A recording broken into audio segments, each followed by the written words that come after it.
네, 여러분들 안녕하십니까? 저는 메가변리사에서 상표법을 강의하고 있는 최주환 변리사라고 합니다. 네, 여러분들 이제 1차 시험이 점점 다가오고 있습니다. 이제 겨울이 다 왔네요. 그럼 이제 1차 시험이 거의 다 다가왔다라는 건데요. 이제 1차 시험 강좌도 마무리 단계 강좌들만 남게 되었는데요. 이 마무리 강좌들 중에서 제가 가장 좀 강력하게 추천드리는 강의가 바로 이 시그니처 모의고사 강의거든요. 이 시그니처 모의고사 강의에 대한 컨셉에 대해서 오리엔테이션 간단하게만 진행하도록 하겠습니다. 자, 한번 오리엔테이션 진행해 보도록 하시죠. 이 강의가 어떻게 구성이 되고 어떤 식으로 기획이 되었는지 그거를 여러분들께 좀 설명을 드리도록 하겠습니다. 자, 여러분들 일단은 이 강의에 대해서 소개를 드리도록 하겠습니다. 참고로 이런 모의고사형 강의가 1차 수험계에서는 그렇게 많지 않은 것으로 알고 있습니다. 그래서 작년부터 저랑 그다음에 특허법 박지원 변리사님이랑 해서 기획을 해서 진행을 한 것인데요. 어떤 목적에서 이게 기획이 된 강좌인지에 대해서 설명을 드리도록 하겠습니다. 자, 일단 여러분들 이 1차 시험을 준비하시다 보면 여러 학원 모의고사들은 보실 거예요. 그건 이제 볼 필요도 있고, 그건 이제 보통 저희 이제 메가밸리사에서 진행하는 것처럼 학교에서 진행을 하게 되면은 여러분들께서 현장감도 느끼고 그 긴장감 속에서 문제를 푸는 연습도 할 수 있기 때문에 굉장히 도움이 많이 되거든요. 그것도 이제 제가 61회 대비해서는 메가밸리사에서 하는 모의고사도 제가 출제를 할 겁니다. 상표법의 경우에는. 근데 이제 보통 학원에서 진행하는 모의고사들, 다른 학원들 같은 경우에는 이제 강사들이 많이 출제를 안 합니다.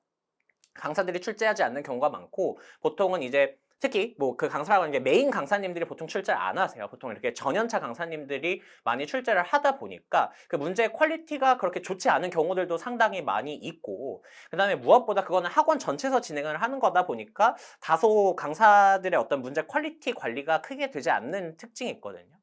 근데 그런 의문이 들었어요. 이제 2차 시험에 가면 여러분들께서 보시면 아시겠지만 이제 GS 강의라고 하는 게 거의 제일 중요합니다. 이 GS 강의가 중요한 게 뭐냐면 강사가 직접 출제하고 강사가 모범 답안을 제시를 해 주어서 그거를 가지고 수험생분들께서 연습을 할 수 있는 강의가 2차 GS 강의거든요. 그래서 이 2차 GS 강의는 보통 평가를 받을 때, 강사들이 평가를 받을 때 그 문제의 퀄리티가 얼마나 좋은지, 그 다음에 그 답안의 퀄리티가 얼마나 좋은지를 가지고 이제 평가를 받게 되는데, 근데 왜 1차에서는 강사가 직접 출제해서 퀄리티를 관리하는 모의고사형 강의가 없을까에 대한 의문이 들었습니다. 그래서 제가 이제 박지환 변리사님과 작년부터 이제 기획을 해서 올해는 이제 디자인보호법 유시훈 변리사님까지 같이 해서 진행을 하는 것인데요. 그래서 이거는 컨셉이 무엇이냐면 제가 모의고사 4회치를 진행을 하면서 문제의 퀄리티를 다 직접 컨트롤을 할 거고요. 그래서 여러분들께 조금 강사 이름을 걸고서 책임감을 가지고서 좋은 퀄리티의 문제를 가지고 연습하실 수 있게끔 강좌를 제공해드리고 그에 따라서 강평도 제공을 해드리는 컨셉의 강의를 기획을 하게 된 것입니다. 이게 기본적인 이 강좌의 목적이 되겠고요. 그 다음에 이런 의문도 저도 들었습니다. 이제 여러분들 분명히 시중에 있는 객관식 문제집이라던가 아니면 기출 문제집 같은 걸 가지고 많이 문제풀이를 하실 거예요. 겨울 시즌 되면 당연히 이것들을 반복적으로 회독을 하고 계실 텐데 근데 문제는 뭐냐면 객관식 문제집이나 기출 문제집에는 이전에 기출된 것들 또는 이전에 이제 보통 전통적으로 문제가 되어 왔던 것들 위주의 문제들이 많고 최신 개정법이라던가 최신 판례가 반영된 문제는 사실 여러분들이 객관식으로 풀어볼 기회가 없습니다. 즉 객관식 문제로 접해볼 기회가 없다라는 것이죠. 그래서 제가 이런 후반부 마무리 강좌에서 모의고사 강좌를 진행을 해서 여러분들께서 최신 개정법과 최신 판례를 문제의 형태로 객관식 문제의 형태로 접해볼 수 있게끔 이제 연습의 기회를 제공해드리면 참 좋을 것 같다라는 생각을 했습니다. 그래서 뒤에서도 소개를 해드리겠지만 이 시그니처 모의고사에서 문제를 출제할 때는 최근 5개년 개정법과 최근 선고된 대법원 판례까지 무조건 여러분들께서 커버하실 수 있게끔 출제를 할 예정입니다. 이렇게 참고해 주시면 좋을 것 같고요.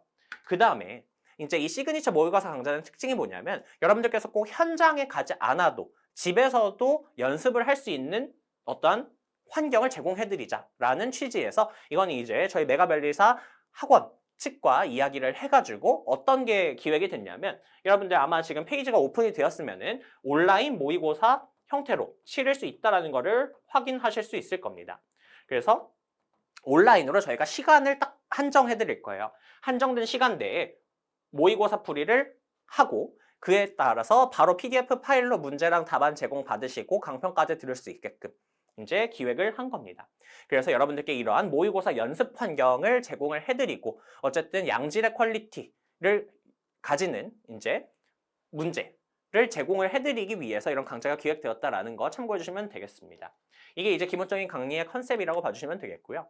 그래서 이 모의고사 강좌에서 제공되는 문항의 특징에 대해서 소개를 해드리겠습니다. 제가 제공해드릴 문항의 특징은 어땠냐면 아까 말씀드렸듯이 최근 5개년 대법원 판례를 무조건 다 반영을 할 겁니다.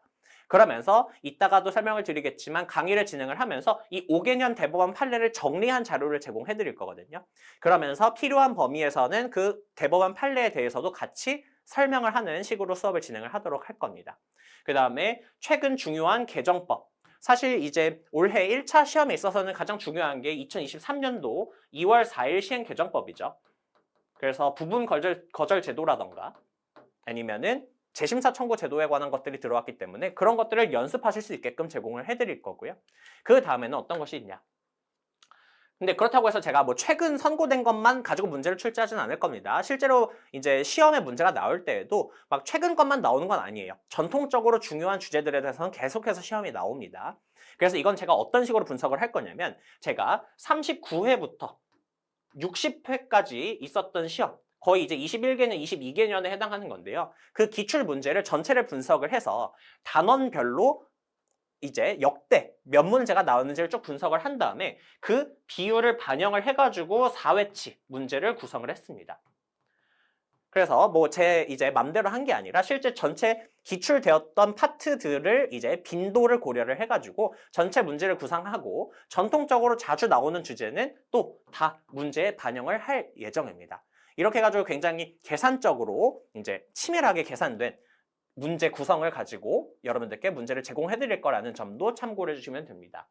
그 다음에 여러분들 1차 상표법에서 시험이 어렵게 나오면은 어떻게 나올 수가 있냐면 크게 두 가지 방식이에요. 엄청 이제 지엽적인 법조문을 가지고 꼬아서 내면은 그게 일단 어렵고요. 두 번째는 뭐냐면 사실 그렇게 자주 나오는 유형은 아니지만 사례 형태의 문제가 나왔을 때 보통 많이 어려워하십니다. 이게 무엇이냐? 이런 거예요. 여러분들 그냥 이렇게 옳은 것을 고르시오 하고 이렇게 1, 2, 3, 4 이렇게 지문 있는 거. 이건 사실 어렵게 되는데 조금 한계가 있거든요. 근데 상표법 같은 경우에는 예를 들어서 문제에서 뭐 갑을병정 뭐 이렇게 나오면서 누가 어떤 상표를 출원을 했고 등록을 받았고 누구는 어떤 상표를 쓰고 있고 그랬을 때 이 둘 사이에 어떤 법률 관계를 보기에서 물어보는 문제가 나오면 보통 많이 어려워하십니다. 특히 상표법의 경우에 이 사례형 문제가 자주 나오진 않지만 나오면 어려워요. 그렇기 때문에 출제를 하는 출제위원회 입장에서는 퀄리티 내지는 문제의 난이도를 조절하기 위해서 사례 형태의 문제들을 언제든지 출제를 할 수가 있습니다. 이 사례 형태의 문제를 만들려면 얼마든지 많이 만들 수 있어요, 상표법도. 그래서 여러분들께서 이런 사례 형태의 문제도 조금 더 연습을 해보셨으면 좋겠다라는 취지에서 제가 그 4회차 진행하면서 한 회차당 최소 한 문제 이상씩 사례 형태의 문제를 포함시킬 겁니다. 그래서 여러분들께서 사례 형태의 문제를 연습하실 수 있게끔 문제 세트 제공해 드릴 거니까 여러분들께서 이 부분 조금 걱정 더 덜어갈 수 있게끔 그래서 리스크에 조금 더 대비할 수 있게끔 어려운 문항에 대한 대비를 할 수 있게끔 준비를 해 드릴 테니까 이렇게 참고해 주시면 좋을 것 같습니다. 이렇게 문항 특징은 설명을 드려봤고요. 그 다음에는 전체적인 강의 진행 방식에 대해서 소개를 해드리도록 할 텐데요. 일단 이 강좌는 모의고사 강좌다 보니까 여러분들께서 일단은 시험을 직접 치르시는 게 중요합니다. 이걸 그냥 강좌만 듣는 건 의미가 없어요. 여러분들이 직접 응시를 해보시고 그에 따라서 여러분들께서 피드백 형태로 강좌를 듣는 거를 일단은 추천을 드리고요. 그래서 이거는 제가 시간 제한을 딱 설정을 해둘 겁니다. 상표법 같은 경우에는 이제 10문항으로 구성이 되기 때문에 이제 여러분들 40문항을 70분 안에 풀어야 되죠. 그래서 그거를 비율로 나누면은 대략 한 18분 안에는 풀이를 하셔야 됩니다. 그래서 이 안에만 풀이를 하실 수 있게끔 이제 제공을 해드릴 예정이고요. 그 다음에 이제 온라인 모의고사가 진행이 되다 보니까 바로바로 어떤 채점 결과나 그 다음에 일정 이렇게 통계 정보가 쌓이고 나면은 전체에서 뭐 오답률이라던가 전체 등수 같은 것도 확인하실 수 있게끔 제공이 될 예정이니까 참고를 해주시면 될 것 같고요. 강평 수강을 하실 때는 제가 문항에서 헷갈릴 만한 지문을 많이 넣을 거거든요. 그럼 그 부분을 어떻게 정리하면 될지를 다 소개를 해드릴 거예요. 강평을 해드릴 거고 그 다음에 아까 말씀드렸던 5개년 최신 판례나 개정법에 대해서는 제가 별도의 보충 자료를 1강 자료에다가 첨부를 드릴 겁니다. 그러면 그거를 지참하고 오셔서 제가 필요한 범위에서 이거를 설명을 드릴 거니까 그때그때 이것도 조금 이제 체크해 가실 수 있을 거예요. 그래서 이게 어떤 식으로 생겼냐면 이게 제가 이제 최종 정리 강의라던가 아니면은 최신 판례 강좌에서도 사용할 이제 그 교환인데요. 근데 이런 식으로 이제 판례 사실관계를 이제 도식화해 놓은 부분. 그 다음에 여기에서 여러분들이 구체적으로 좀 체크해 가야 되는 이러한 문구들에 대해서 이렇게 정리를 해 놓은 자료를 업로드를 해드릴 겁니다. 그래서 여기에 있는 판례를 일일이 다 보지는 않을 거예요. 근데 좀 완전 최신 판례다, 극최신 판례다라고 하는 것들은 제가 좀 꼼꼼하게 체크를 해 드릴 거고 그래서 여러분들께서 최신 판례를 학습을 하는 데도 도움이 되실 수 있게끔 강좌를 구성을 할 거니까요. 이 점도 참고를 해주시면 될 것 같습니다. 자, 마지막으로 OT는 조금 간략하게 진행할 거여서 수강 대상 설명드리면서 마무리를 해보도록 하겠습니다. 자, 그래서 제가 어떤 분들께 이 강좌의 수강을 좀 추천드리냐면요. 일단 61회 변리사 1차 시험을 준비하시는 수험생 분들 전부에 대해서 모두 추천을 드립니다. 그래서 이걸 굉장히 열심히 준비를 했고 이제 제가 준비를 하면서도 이거는 들으시면 엄청나게 도움이 많이 되겠다라는 점에 대해서 계속 생각을 하면서 준비를 했습니다. 그리고 실제로 이제 작년에도 이 시그니처 모의고사 첫 해 진행을 했었는데 제가 시그니처 모의고사에서 출제를 했던 중요 문항이 실제로 올해 시험에 있어서 즉 이제 60회 시험에서 정답 지문으로 나온 게 있습니다. 그래서 제가 아무래도 이제 시험의 전체 경향 같은 거를 다 분석을 하고서 그 다음에 딱 여러분들께서 이런 것들 꼬아서 내기 딱 좋겠다 싶은 것들을 시그니처 모의고사에다 출제를 할 거거든요.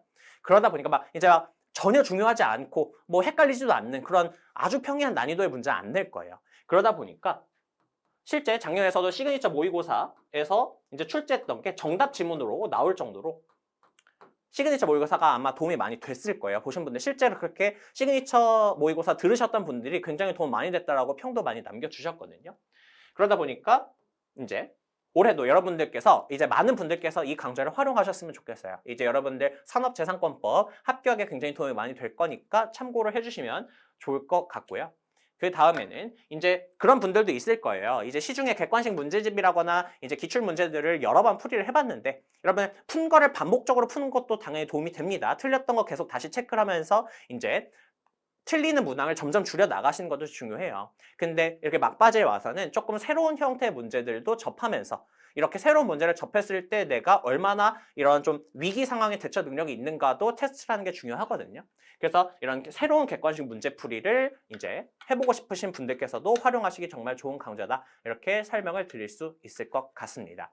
그래서 오리엔테이션은 이 정도로 하면은 여러분들께서 이 강좌가 어떻게 진행이 되고 어떤 컨셉인지 조금 명확히 와닿으실 것 같아요. 이 정도로 하면서 오리엔테이션은 마무리하도록 하고요. 바로 이어서 다음 강좌에서부터 1회차 진행하도록 할 거니까 여러분들 모의고사 1회차도 제가 문제 굉장히 열심히 고민해가지고 출제를 했고 아마 꽤 까다로울 수 있습니다. 잘 풀어보시고 1회 강평 때 또 뵈면 좋을 것 같습니다. 그러면 본 강의 때 뵙도록 하겠습니다. 감사합니다.